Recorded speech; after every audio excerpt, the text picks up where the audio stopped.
I remember the first time I saw a scented pelargonium, or rather, the first time I smelt one. It was chocolate mint. Oh my, how exotic, I thought. And then I came to learn that there are over 200 varieties. Can you imagine leaves? When you gently rub them, they smell like apple, lime, cinnamon, nutmeg. The list goes on. It's quite fascinating. And I decided to grow several of them and use them especially in potpourri. Pelargonium graveolens. That is the scientific name. And it is this binomial nomenclature which Carl Linné created for the plant in 1753, when all the confusion between pelargoniums and geraniums began. You see, pelargus is the Greek word for stork's bill, and it was chosen because its seed capsule looks like the beak of a stork. However, the pelargonium is a close cousin to the geranium, and its common name is crane's bill because its seed head looks like the bill of a crane. Pelargoniums are from South Africa, and their medicinal properties have long been used by African tribes, and later, when the plant was introduced to Europe, by various herbalists of the time. John Gerard, in his Herbal, wrote of its virtues: the herb and roots dried, beaten into most fine powder, and given half a spoonful of fasting, and the like quantity to bedwards in red wine or old claret, for the space of 21 days together, cure miraculously ruptures or burstings, as myself have often proved, whereby I have gotten crowns and credit. It turns out John Gerard was right about applying the pelargonium leaves to the skin for eruptions. It's especially good for nerve pain associated with the shingles. It's also good in infusions for reducing anxiety, depression, and insomnia, and also respiratory infections.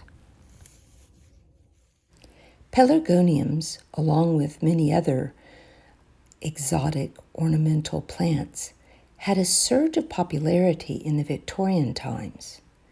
This was due to an invention by Nathaniel Bagshaw Ward, who created the Wardian case. This allowed naturalists and horticulturalists to transport live specimens intact during lengthy overseas voyages.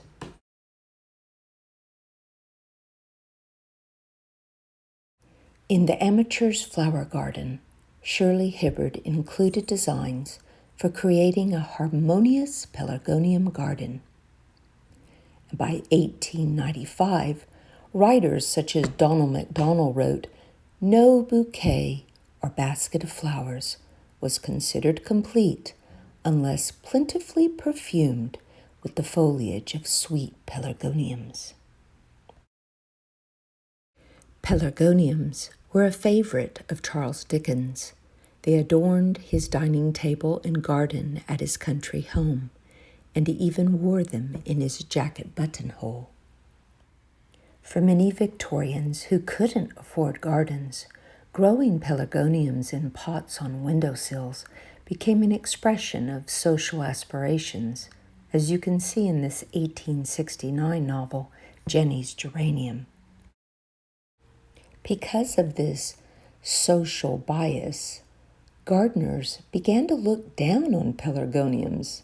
In 1919, Gertrude Jekyll writes, It is a common thing for friends to express surprise at seeing scarlet geraniums in my garden, forgetting it was not the fault of the plants that they were misused or employed in dull or even stupid ways. Well, I suppose gardeners have strong feelings about their plants, and the pelargonium has risen and fallen, and I hope risen again in popularity. I know for myself it is one of my favorites, especially to craft with. A bundle of its dried leaves makes a wonderful and healthier alternative to some of the incense that you can buy on the market. I collected the leaves and pressed them and was a bit disappointed that after a week they had lost their vibrant green colors, but their beautiful shapes remained, and I used them in composing a framed piece for them. It's most interesting to consider the lore and magic of plants. And with the scented pelargoniums, I have some rose-scented ones, and I'm going to focus on magic filters or love potions that cause one to fall in love with another person.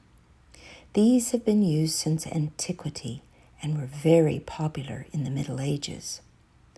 There were some very strange ones. Pliny the Elder created a love elixir with hippopotamus snout and hyena eyes. Girolamo Foligno's 1519 Macaronia included black dust of tomb, venom of toad, flesh of brigand, lung of ass, corpses from graves, and bile of ox. Yikes! I'm not going to go so strangely down the rabbit hole on this, but I will create a love spell number 9. Why 9? Because it was often that these concoctions had 9 ingredients.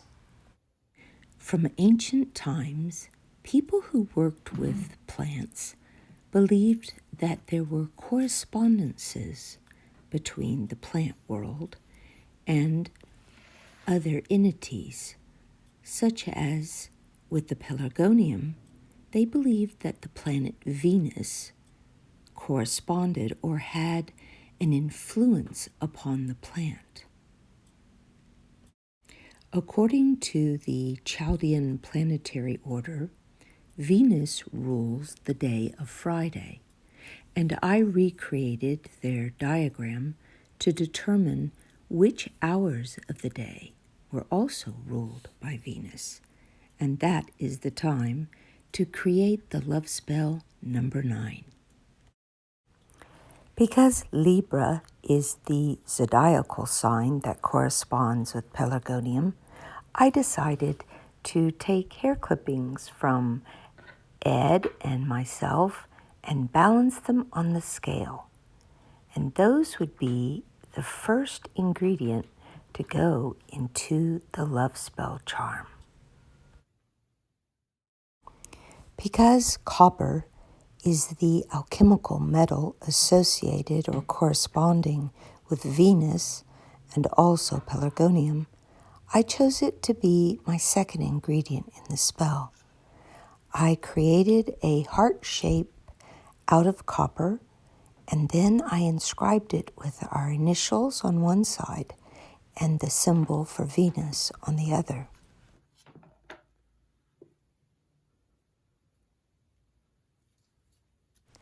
The next ingredient is a love letter, and it will be writing qualities that I need to bring to a relationship and also what I'm looking for in a lover.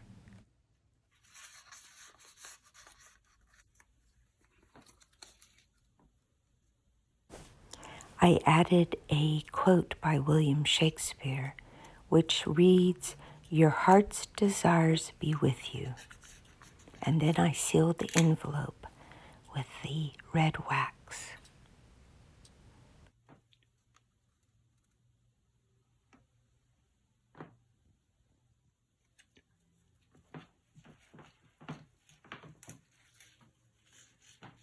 The fourth ingredient is rose quartz to awaken consciousness to self-love, nurturing, and forgiveness.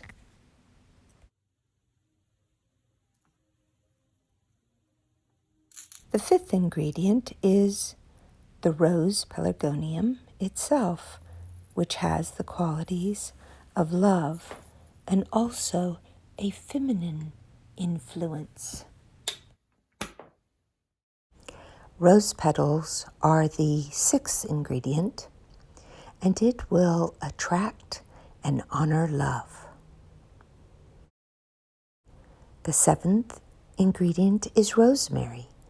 It has a sun and fire element to it. It's masculine and induces lust, love, and provides protection. The eighth ingredient is honey to sweeten spoken words.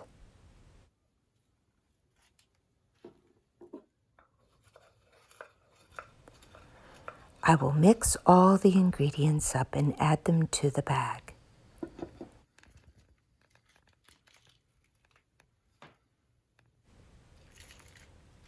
The last ingredient is rose water to purify intention. You can choose a pink or red color for the bag, and I will tie the string 9 times.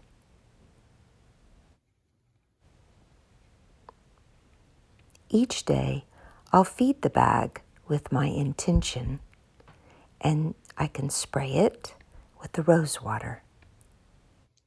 Now for the magical incantation. Imbue this magic spell with Cupid shot. In my web of love thy will be caught. Bind ye with Venus's manacle of love. We shall unite like hand and glove. I hope you've enjoyed my exploration of the scented pelargonium. I think it's essential for us to learn about the flora near our homes, and it helps us appreciate life and nature.